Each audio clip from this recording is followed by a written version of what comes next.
My name is Caroline Harrington, and I am 27 years old. I was born 5 minutes after my twin sister, Charlotte, but I have spent my whole life feeling 5 miles behind her. Charlotte was the golden girl. She had the soft curls, the charming smile, and the effortless confidence that made people lean in when she spoke. Our parents doted on her, society adored her, and every suitor in Virginia seemed to orbit her like moths around a chandelier. I, on the other hand, was the quieter twin, the girl in the library corner, the one who always asked permission instead of forgiveness. But everything changed the night William Prescott knelt before me at the Harrington family estate and asked me to marry him. He was not only handsome and wealthy, he was the heir to the Prescott timber fortune, and our families had been close since the war. His proposal was not just love, it was legacy. Charlotte clapped politely. She smiled and kissed my cheek, but behind her eyes, I saw something raw and sharp. It was the same look she gave me when I beat her in spelling bees as girls, or when grandfather left me his first edition Dickens over her China doll collection. I should have known then. For 3 months, the wedding planning consumed every ounce of my attention. William and I wrote our own vows. Mama had our dresses sewn in Charleston. The invitations were printed with golden ink, and the ceremony was scheduled for December 24th, Christmas Eve at St. Augustine Chapel, where every Harrington had married since 1812. But on December 21st, my world collapsed. Charlotte didn't come home that night.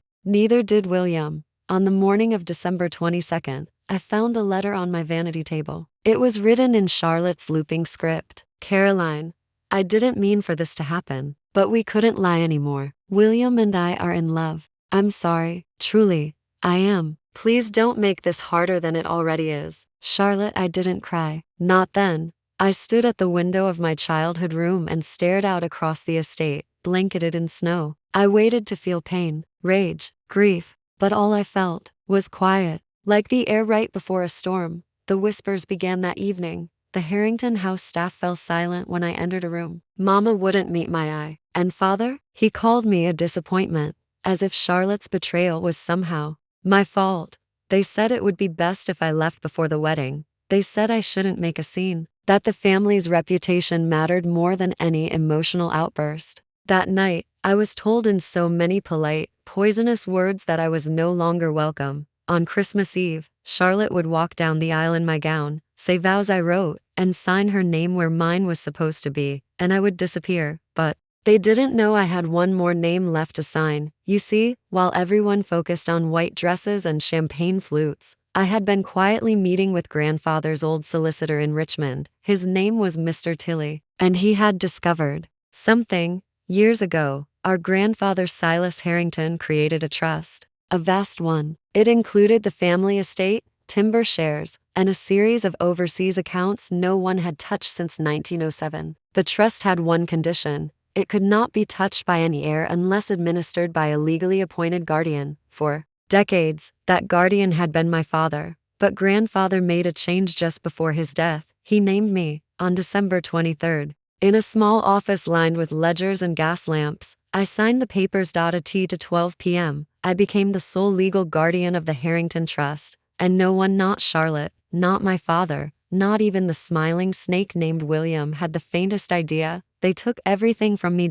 So on Christmas Eve, I took it back. The morning of December 24th arrived with a false serenity. The kind that fools fools. The kind where sunlight kisses snow like everything is perfect. Even as the air tightens around your lungs. The estate was a theater now. Ribbons, flowers, champagne crates. Servants scurried like stagehands behind the scenes of the Harrington Christmas wedding. Charlotte's gown had been steamed. William's cufflinks were polished. The choir was rehearsing O Holy Night in the drawing room, and I was supposed to be gone, but instead, I stood in the family library, the very room where grandfather had once made me recite Emily Dickinson while Charlotte pouted in boredom. I ran my fingers along the old mahogany desk, the same desk where the original trust papers were once signed, only now, those signatures were mine. Mr. Tilley's voice echoed in my head as I pored over the documents he had sent with such urgency. Miss Harrington, you must act swiftly. Once the wedding proceeds,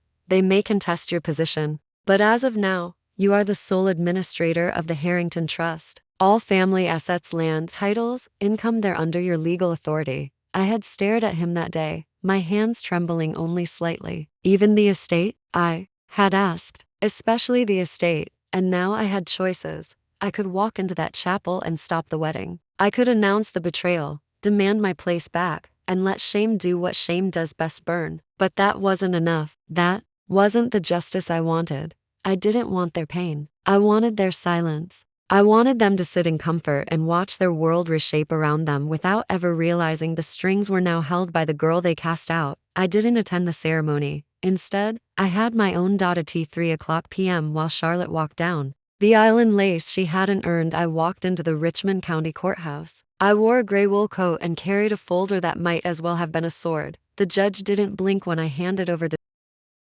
That night, as snow fell in perfect silence over Ashford, I lit a single oil lamp in my study and opened the leather-bound ledger that had once belonged to grandfather. The ink had long since faded in places, but the pages still held the weight of generations, land, titles, ships, stocks, and names. Too many names. Names like Charlotte Harrington and William Prescott. Names that didn't belong in a legacy built on honor. By the fireplace, Mr. Tilley sat patiently, spectacles low on his nose, fountain pen in hand. "You're certain about this?" he asked, flipping to the amendment page. "Very," I replied, not looking up. He nodded slowly. "Then as your legal counsel, I'll proceed." The amendment wasn't complicated. Just 4 lines. All future disbursements from the Harrington Trust would bypass Charlotte Harrington entirely. Her husband, William Prescott, would be excluded from land shares and timber royalties. Caroline Harrington would become sole heir and executor of the estate. Upon her death, the trust would fund scholarships for women in business, law, and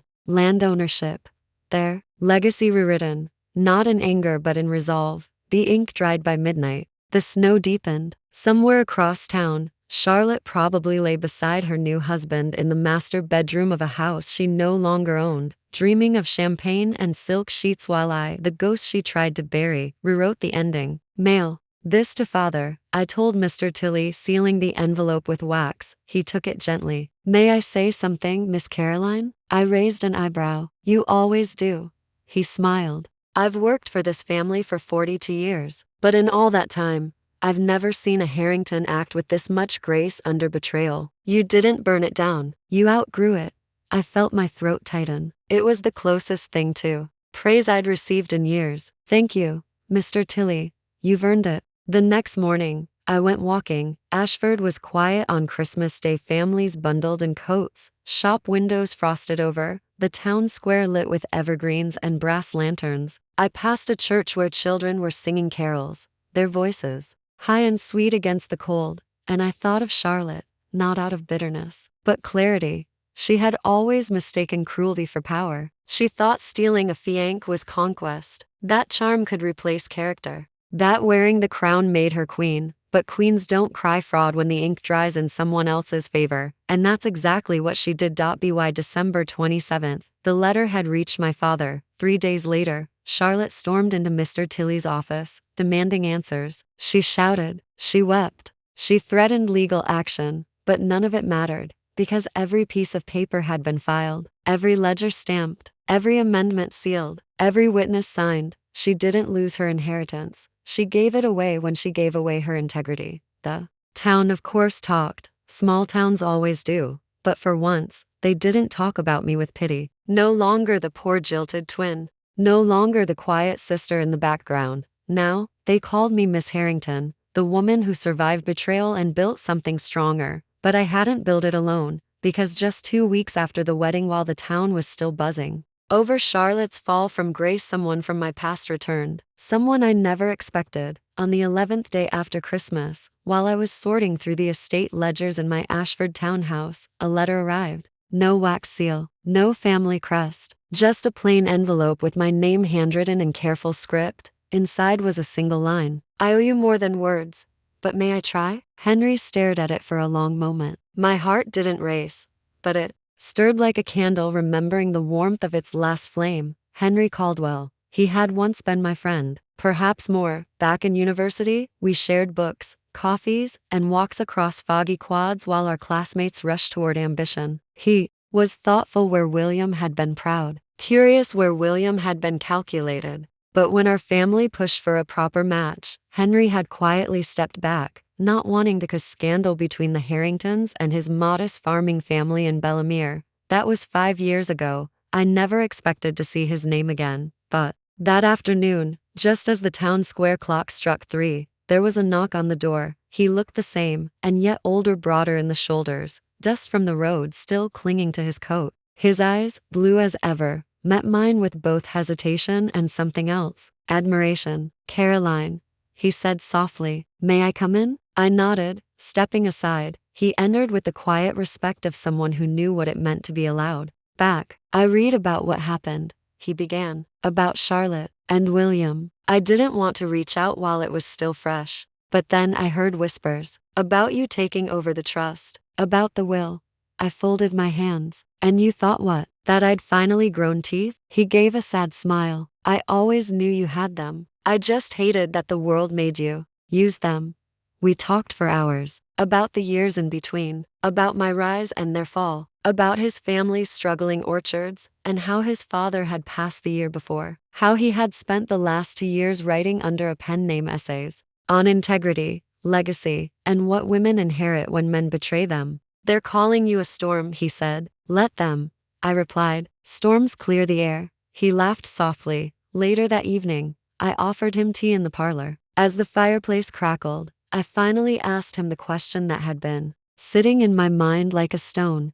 "Why now, Henry?" He looked into the flames. "Because I watched the girl I loved be discarded like snow on a train track. And then I watched her build her own tracks. If that isn't someone worth knowing, again, I don't know who is." The silence that followed was warm, not awkward. It didn't feel like a rekindling of romance. It felt like the return of a truth that had never fully left. The next week, Henry sent me a copy of his essay, published in a quiet literary journal out of New York. It was titled "The Girl in the Library," and the dedication simply read, "To the one who rewrote her own story." Meanwhile, back at the Harrington estate, the real consequences began to unfold. Father was furious. Not just because I changed the will, but because investors and land agents now deferred to me. Charlotte had been planning a land sale with William, but I blocked it. Legally, publicly, permanently. It's a strange thing to reclaim your name after it's been dragged through drawing rooms and dark corridors. For years, I had been the quiet one, the spinster twin, the one who read too much. But now, even in the hush of town meetings or the rustle of the general store, I heard it differently. "Miss Harrington," not whispered, not pitying, said with respect. It wasn't about the trust or the titles, not really. It was about standing where they didn't want me to stand and not flinching. In early January, I made my first public move. I gathered the estate board, 8 men in gray waistcoats who had always answered to Father, and invited them to Ashford Hall, which I had restored in 3 weeks. It had once been a secondary Harrington home, abandoned for over a decade. They arrived out of obligation, some out of suspicion. What they found was something none expected: polished oak, modern ledgers, a woman at the head of the table, flanked not by lawyers, but by maps and plans. "Gentlemen," I said, "this isn't a meeting. It's a realignment." One of them, Mr. Groves, perhaps cleared his throat. "With respect, Miss Harrington, the estate has followed traditional practices for decades." I nodded. "And those practices nearly bankrupted us last spring." Silence. Then I laid out the new plans: diversify timber exports, partner with Northern Rail Lines for direct shipment, create a scholarship fund under the Harrington name for rural girls with academic promise. I watched their eyes shift. Resistance, surprise. Then, one by one, agreement. They weren't loyal to the past. They were loyal to power that made sense. And now, that was me, back at the main estate. Charlotte fumed. Word had reached her about the meeting. I knew because Lydia overheard her shouting in the pantry, calling me a snake with a skirt. But she wasn't worried about skirts. She was worried about control, and control was something she'd only ever borrowed. She never earned it, never worked for it. It had been handed to her in crystal goblets and gold-tipped invitations, until now, every door she opened led to me. By mid-January, my father formally requested a private conversation. I agreed, but only at Ashford Hall, not the main house. I made him wait in the drawing room until I was ready. He arrived with the same sternness that had once terrified me as a girl, the same voice that had told me I wasn't fitted for leadership, that women ought to know their role. But this time, I met him as an equal. "You've made quite a mess, Caroline," he began. "Correction," I said. "I cleaned one up. You humiliated Charlotte." "She did that herself," he sighed, the kind of heavy exhale that only powerful men produce when they realize the world no longer bends for them. "And what now?" he asked. "Will you run it all like a kingdom of one?" "No," I said, leaning forward. "Like a legacy, one that won't be inherited blindly anymore." He left without shaking my hand. I wasn't surprised. He would never say it, but he knew. The Harrington estate was more secure in my hands than it ever was in his or Charlotte's. 1 week later, I finalized the scholarship fund. It would be called the Harrington Women's Trust for Ambition, and the first 2 recipients would come from Bellemere, Henry's hometown. I didn't ask for his approval, but I did receive a letter from his mother, scribbled in cursive. "You changed more than your family's legacy, dear. You changed our town." That night, as snow blanketed the rooftops and frost kissed the window panes, I opened a worn diary. The one I'd hidden under floorboards during Charlotte's engagement. Inside was a list written in my own hand titled, "Things I'll Never Be Allowed to Do." There were 23 lines. I crossed out every single one, then wrote one more at the bottom. "Caroline Harrington, executor, architect, survivor." And underneath it, I added one more word carefully, with ink that didn't shake anymore: "Loved." By the first week of February, the town had moved on from the whispers. Scandals have short lives in Ashford unless they end in headlines or funerals. Mine ended in neither, just a quiet victory sealed in legal ink and legacy. But as for Charlotte, she wasn't finished. Not by a long mile. It began with a letter, thick parchment, gold trim, our family crest pressed into the wax.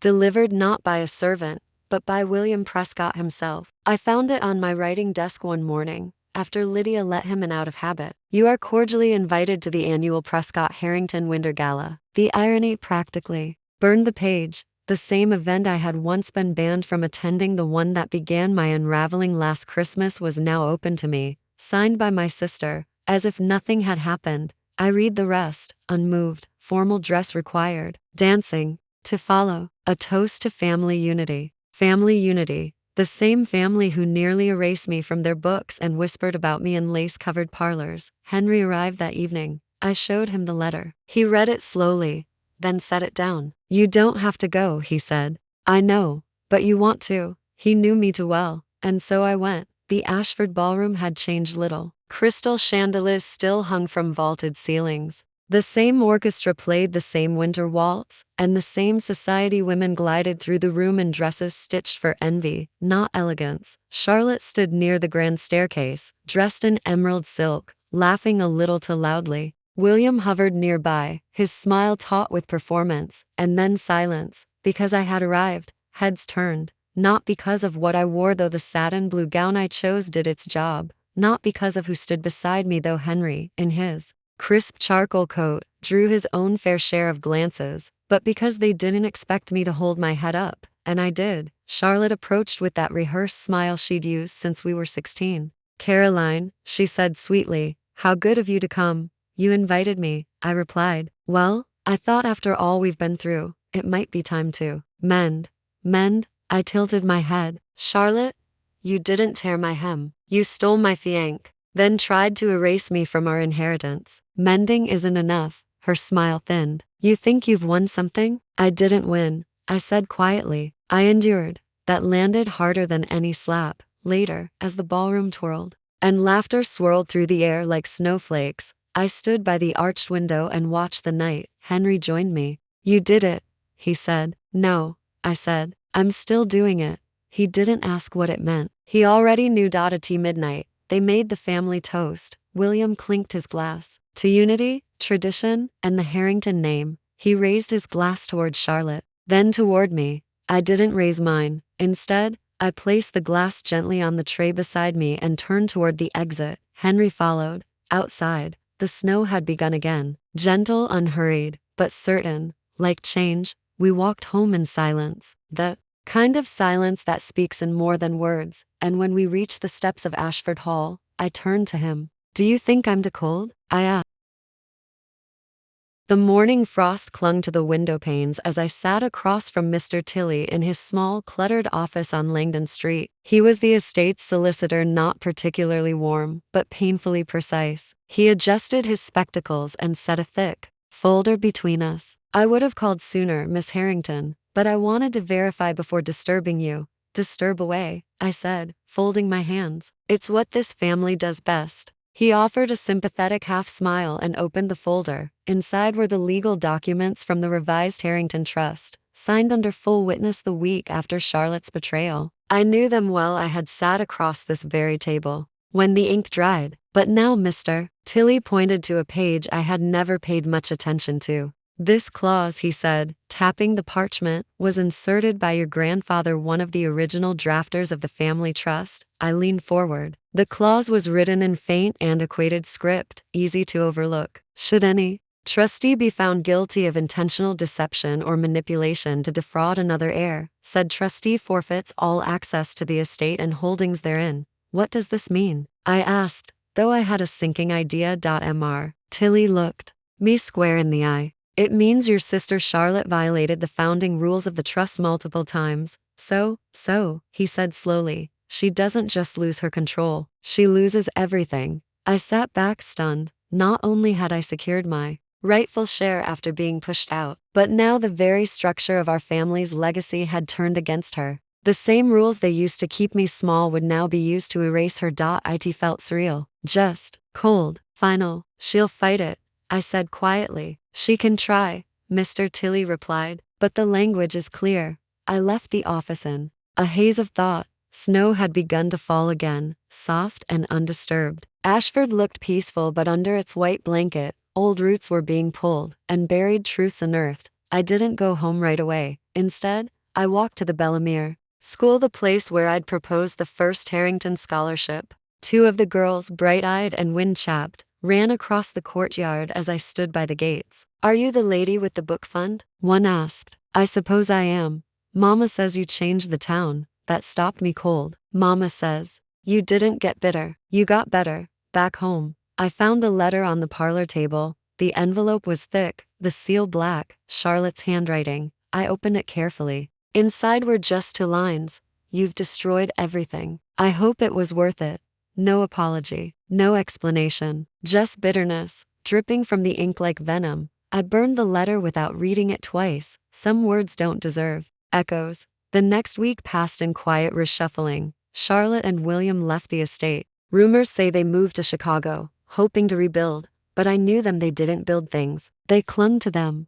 I received no more letters, no threats, only silence, which, in many ways, was louder than any war cry. On the first Sunday of February, Henry surprised me. He arrived at Ashford Hall with a box in his hands. "It's for your office," he said. Inside was a bronze plaque, heavy, beautiful, etched in clean serif letters. "Caroline Harrington, trust keeper of the Ashford legacy. A name is not inherited, it is earned."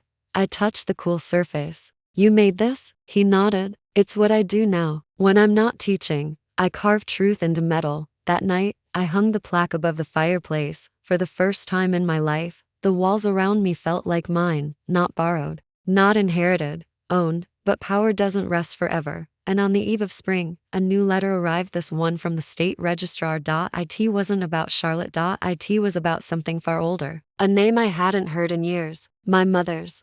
The envelope from the state registrar felt heavier than it should have. Inside was a single document, folded with precision and sealed with red wax. It bore my mother's full name, Marjorie Lillian Harrington and Claybourne. My hands trembled slightly as I unfolded it. What I held was not a birth certificate, nor a will. It was a deed, a property deed, dated December 24th, 1983, Christmas Eve, the same year I was born. It had been filed quietly, under a name I hadn't heard in decades. Claybourne Hill. It was a home, and it belonged not to the Harrington family, but to my mother alone. The back page bore a handwritten note, scrawled in my mother's elegant cursive, "For Caroline, should she ever need a place that is truly hers, not a gift." A truth buried deep enough that no Harrington man could steal it back. I dropped into the chair by the hearth, the parchment still trembling in my hand. All these years, she had knew they'd try to write me out, knew father would place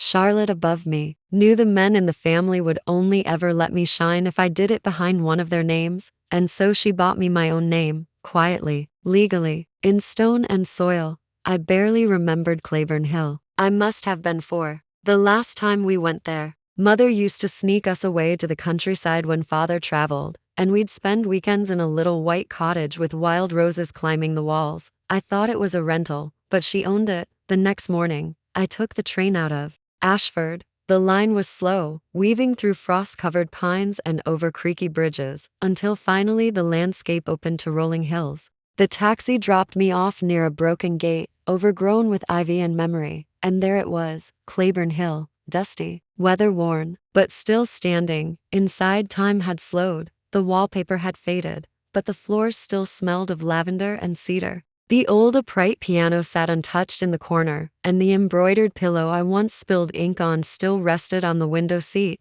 On the mantel was a photograph I'd never seen before, my mother young, bright-eyed, holding me on her hip. With a smile that seemed carved from determination, she had known, always known. I found the key to the writing desk tucked beneath the floorboard in the master bedroom. Inside were journals, letters, bank records, a quiet empire my mother had built behind the curtain of a man's name. She'd funded schools in secret, supported suffragists in distant towns, even paid the medical bills of the women who worked on our lands, none of which was ever acknowledged by the Harrington estate, because she'd done it as Marjorie Claybourne, not Harrington. That night, I lit the old fireplace and sat with her words in my lap.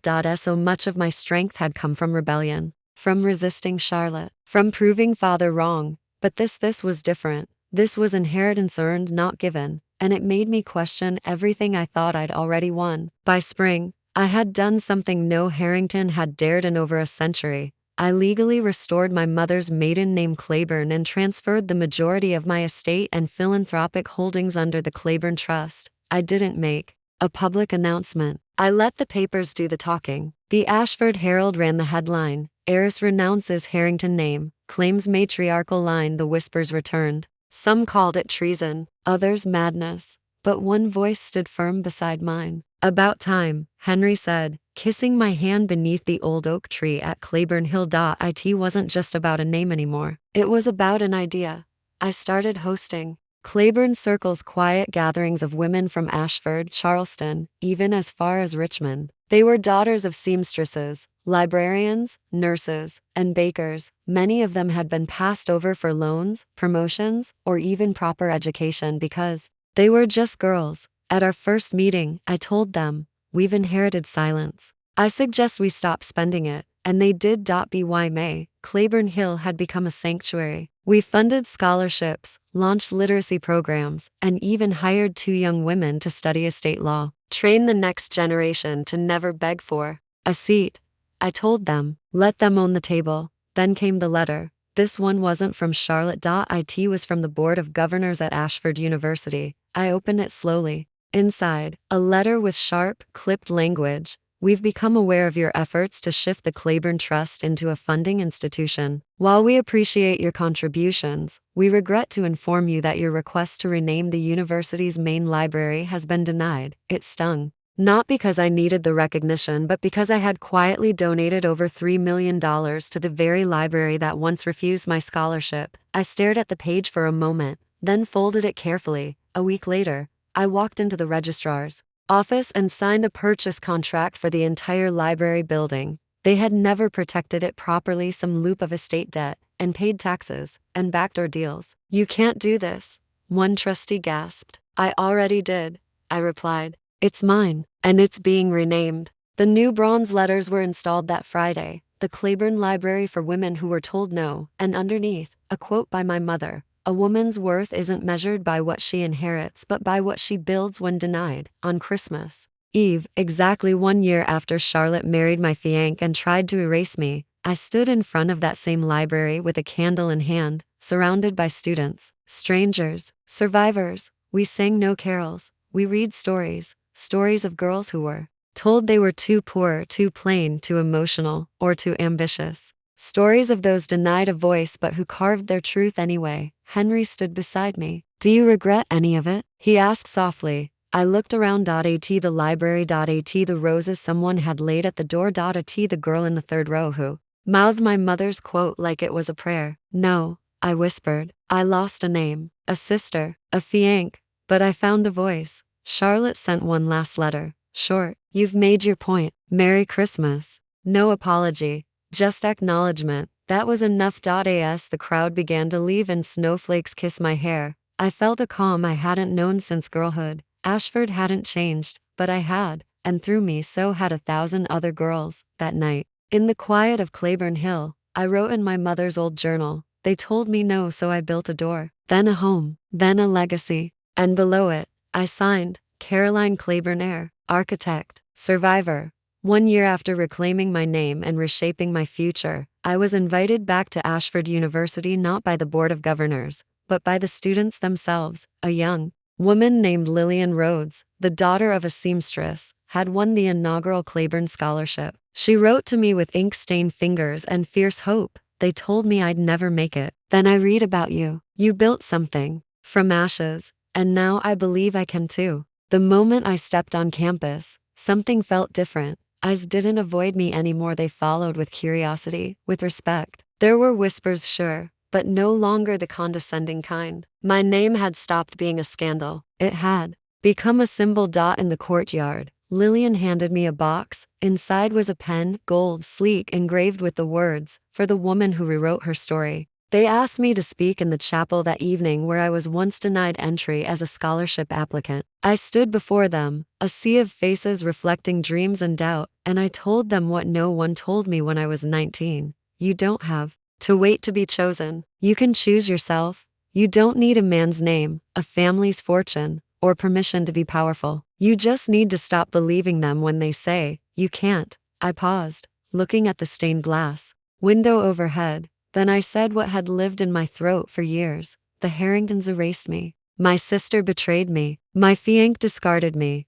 But I built something no one could ever take away. A legacy written in ink, not inheritance. A life forged in courage, not compliance. The crowd rose. Some cried, most clapped. I smiled and stepped back from the podium, and in that moment, I wasn't anyone's sister or daughter or ex-fiancé. I was just Caroline. Later that night, I sat alone in Claybourne Hill, the fire crackling, the old piano humming from wind through the cracks. A knock came at the door. It was Henry, holding a folder. One more Christmas surprise, he said. Inside were the finalized legal papers. The Claybourne Foundation, now the official governing body of 3 libraries, 2 women's shelters, and a vocational school. I looked at him. I don't know how to thank you. You already did, he smiled. You believed in your own story before anyone else did. We sat in silence, sipping cider, watching snowflakes fall like quiet applause. The next morning, Christmas Day, I lit a single candle beside my mother's portrait. I pressed my fingers to the frame and whispered, "We're not just surviving anymore, Mama. We're leading." As the sun broke over Ashford, a new day began, not just for me, but for every girl who had been overlooked, underestimated, or dismissed. The kind of girls who now walked through the Claybourne Library with heads held high, the kind who would one day rewrite their own stories, the kind who didn't wait for permission. And if you're reading this, wondering if revenge was worth it, let me tell you, this wasn't revenge. This was reclamation, reclaiming what I was owed, reclaiming what was never given.